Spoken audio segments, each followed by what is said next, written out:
Bonjour à tous. Alors dans cette vidéo, vous verrez que j'ai de la pluie et encore de la pluie.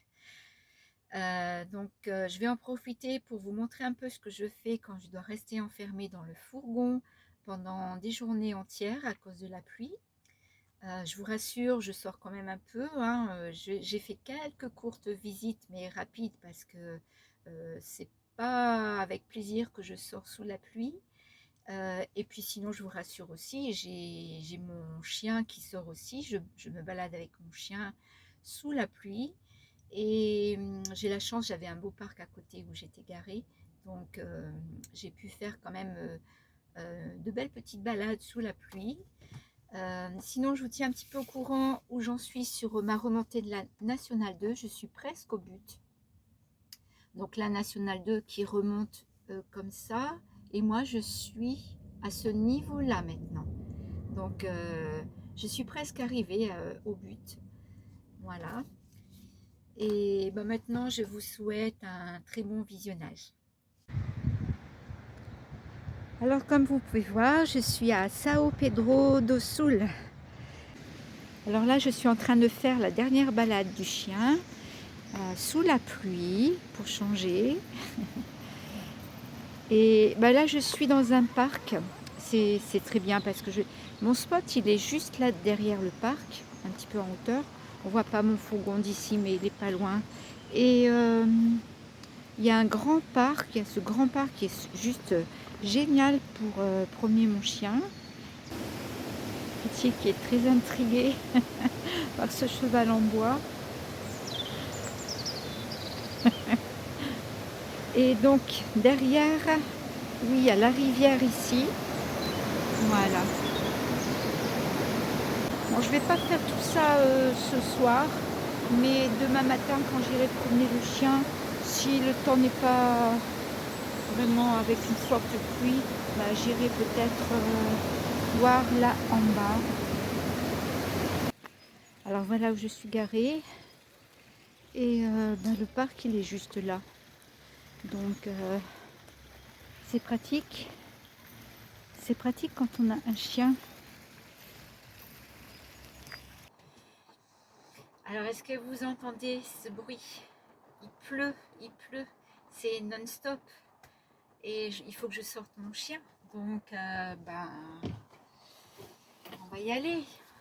Ça me fait pas trop plaisir de sortir par ce temps. Mais j'ai pas le choix. Quand on a un chien, on n'a pas le choix. Il me regarde, il a compris qu'on allait se promener. Quand on a un chien, on n'a pas le choix. Il faut y aller, hein, même s'il pleut. On prend son courage à deux mains et on y va. Allez. Et voilà, je suis parée. Vous avez vu ma tête, comment je suis habillée. Il faut sortir. Allez, on y va? On y va, bébé? Oui, il balance la queue. Allez, on y va. Lui va être content. C'est moi qui suis moins contente de sortir. Mais peut-être qu'il y a une accalmie. Peut-être que j'ai un peu de chance. Allez, on y va. Allez, le fourgon est là. Et je vais faire ma petite promenade. Chien. On s'en va au parc un peu. Donc là, le petit café du parc. Et je vais faire ma petite balade. On va aller là-bas dans l'herbe. Il pleut hein, quand même. On voit là dans l'eau. Je ne sais pas si vous voyez, mais il pleut un petit peu moins, on va dire. Mais il pleut bien quand même.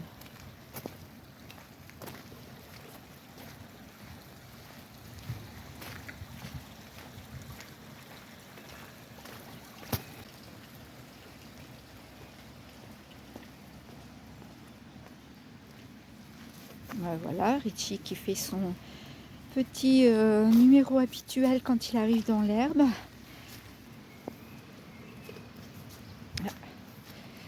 Il a trouvé un bâton. Ah, il a trouvé un bâton. T'es en mode jeu là, mon bébé, hein? Oui, t'es en mode jeu.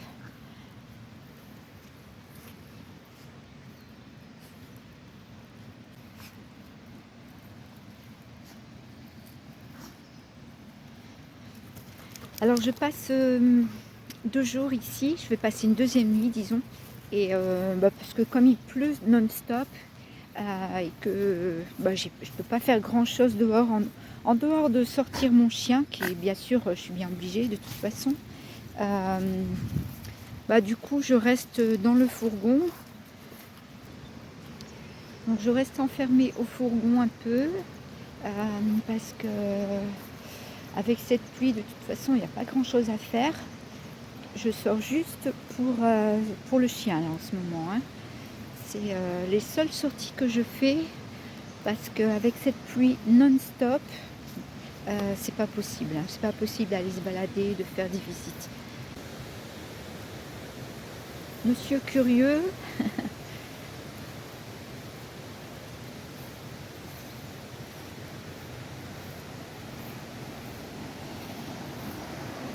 Je vais essayer, je vais essayer de prendre ce passage. Il faut juste que je trouve l'entrée qui doit être de ce côté-là. Donc là, je vais arriver au bord de la rivière. Je suis juste de l'autre côté du mur, par rapport au parc.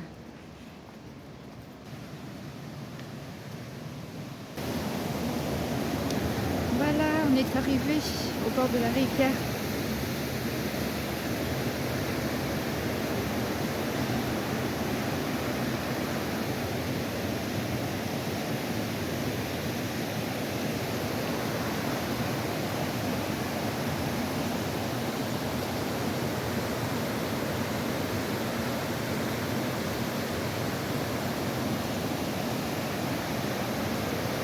Alors il y a du courant, hein, je peux vous dire.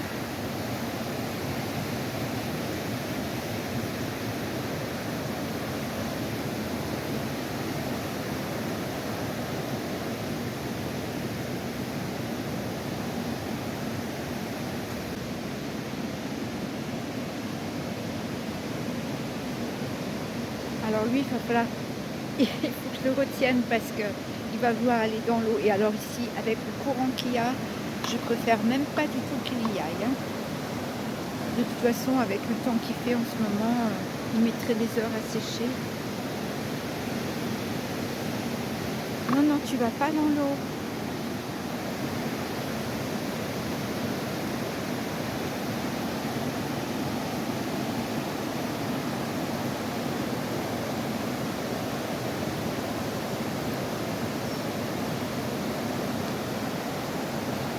Je vous dis pas comme il tire pour essayer d'y aller. Allez, viens.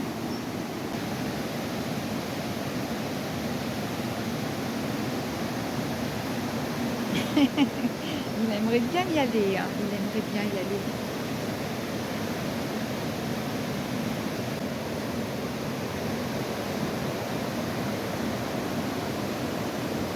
C'est assez impressionnant.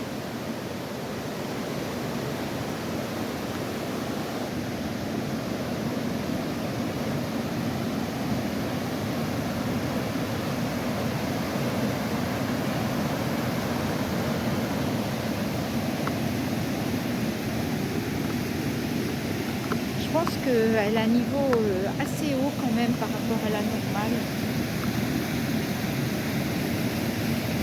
Mais avec tout ce qui pleut en même temps, hein, ça m'étonne pas. Voilà, bon j'aurais vu au moins la rivière. Voilà, je retourne dans le parc par une autre entrée. Allez, là on est de nouveau dans le parc.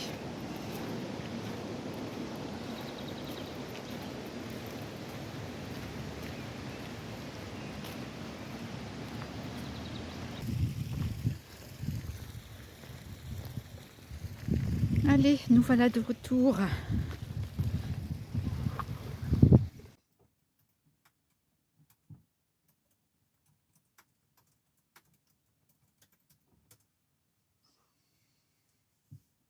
Oui, alors voilà, quand il pleut, voilà, je suis beaucoup plus devant mon ordi.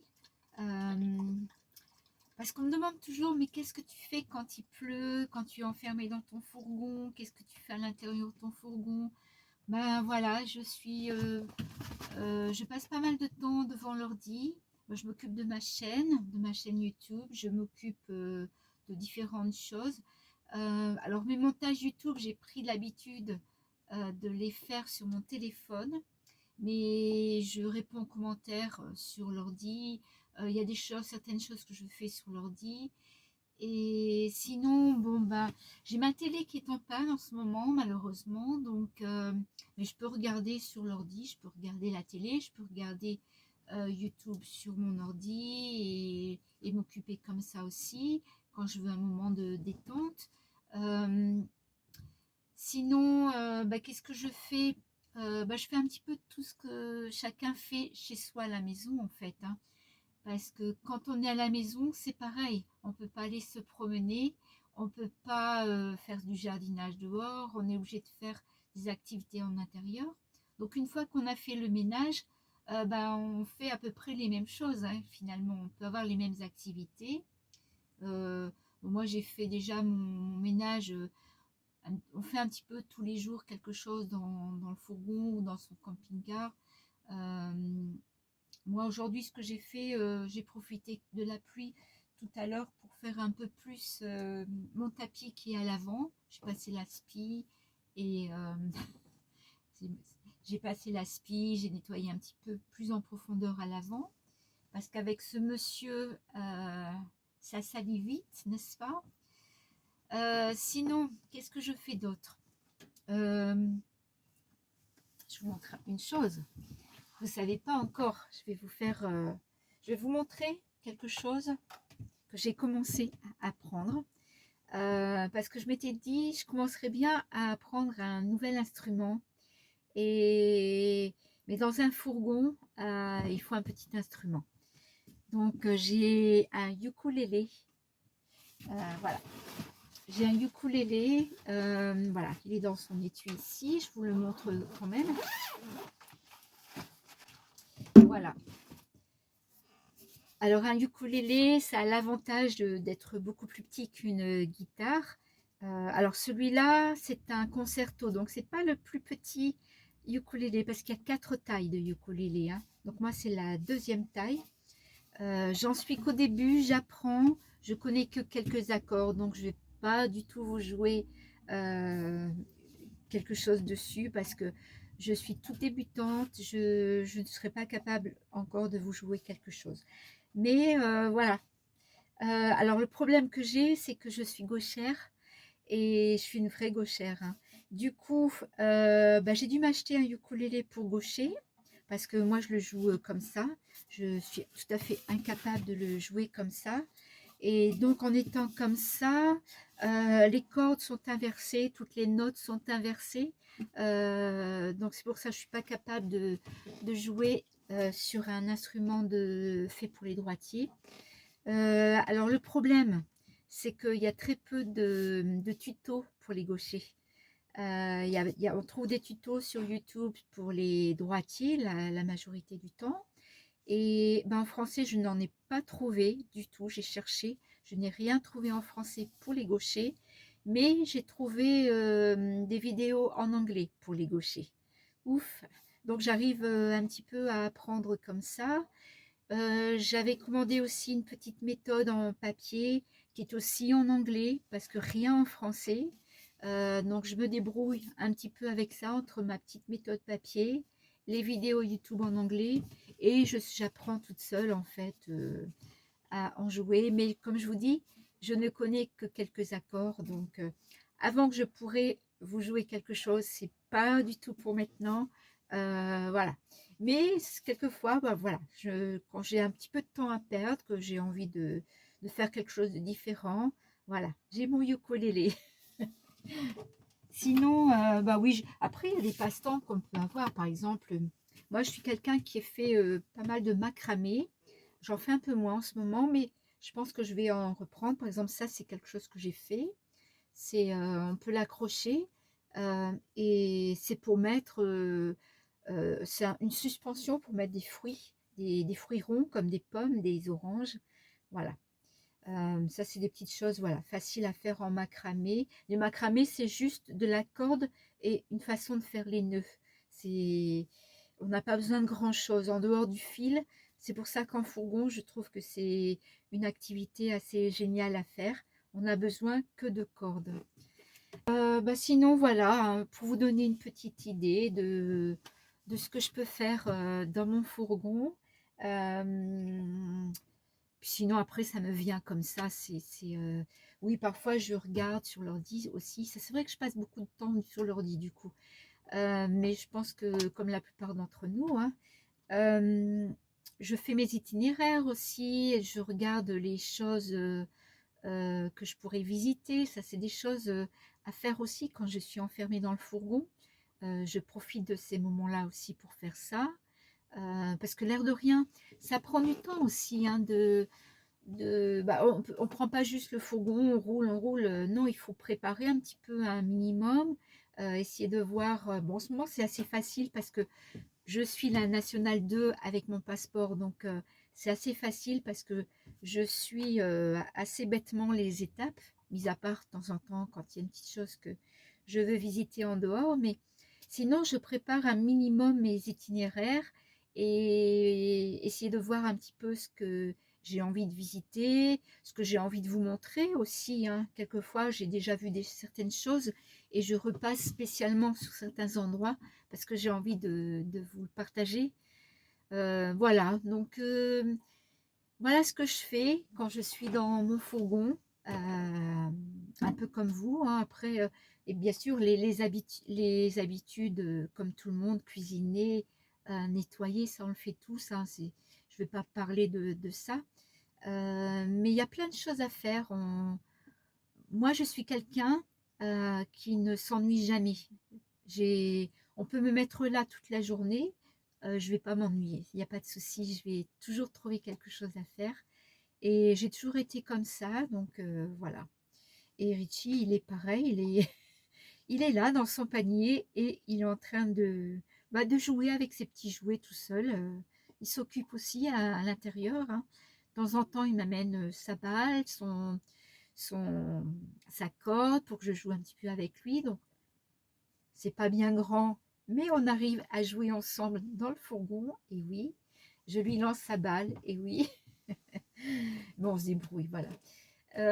Voilà, donc c'est ce que je fais moi dans le fourgon quand il pleut. Euh, et je sais pas si vous avez des habitudes. Je serais intéressée de voir ça dans vos commentaires.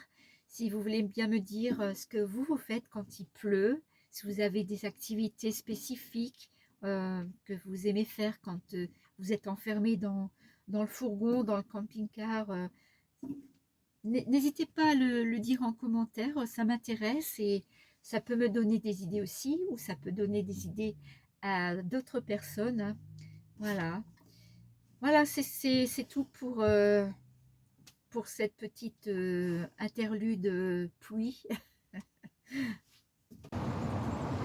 Voilà la basilique de la ville qui est un peu le point phare de la ville. C'est aussi un lieu de pèlerinage. Mais je vais pas la faire parce qu'il pleut. Il y a 600 marches pour monter et 600 marches pour redescendre. Je l'aurais fait volontiers s'il faisait beau, mais là j'ai pas trop envie. Mon Richie il a vu un chien, donc il est aux aguets. Je suis pas loin de la basilique en fait. Là les marches sont là et moi je suis garée ici. Je suis garée là avec d'autres camping-cars. Là, je suis garée juste là. Alors, on voit que je suis en montagne avec des nuages. Les nuages sont plus bas que les montagnes. Je suis maintenant à Peso d'Arregua et ce qu'on voit ici, c'est le Douro. Donc, le Douro qui traverse le Portugal d'est en ouest. Le Douro, c'est quelque chose que j'adore. La vallée du Douro, j'adore. Je l'ai déjà faite, hein, avec le fourgon, mais je ne le referai pas puisque pour l'instant, je fais ma remontée du sud au nord du Portugal. Donc, ça ne serait pas dans le bon sens. Mais vraiment, c'est quelque chose que j'adore, que je referai à l'occasion sans problème. Cette vallée du Douro qui est vraiment juste magnifique. Alors, cette vidéo est maintenant terminée. J'espère qu'elle vous a plu malgré la pluie, mais je vous rassure, la prochaine vidéo, ça sera au soleil. J'arriverai au kilomètre 0 à Chavez, donc la fin de la Nationale 2. Et je passerai après ensuite en Espagne. Voilà, si vous n'êtes pas encore abonné, pensez à vous abonner. Et maintenant, je vous dis à tous à très bientôt pour la prochaine vidéo.